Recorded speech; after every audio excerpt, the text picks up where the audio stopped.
Hi, John here from youHQ, a very short video just to show you how you can now export data, all the data that youHQ collects into an Excel file. We've been asked for this functionality so schools can take the data out, import it, export the data and use the data and put it into their own reports. So we've done that. All you have to do is log into your teacher admin area, click on the My Students tab, which will bring up all your students here.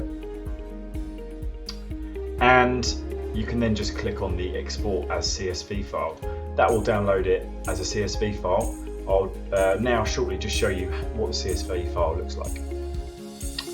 Once downloaded, this is what the file looks like. So you can see that we have WAND ID, so your ID number if you've used our WAND integration, the name of the child, the email address, your year group, class, their current moods from 1 to 5, rolling 6-week average mood, the WHO5 score, which is a percentage, their last login. So this report could be used for looking at who's logged in, who hasn't logged in, the number of times they've logged in over the last 30 days, and also any groups they're in. So yeah, we feel like this is a really important functionality for you as schools, so you can start using the data in your own reports.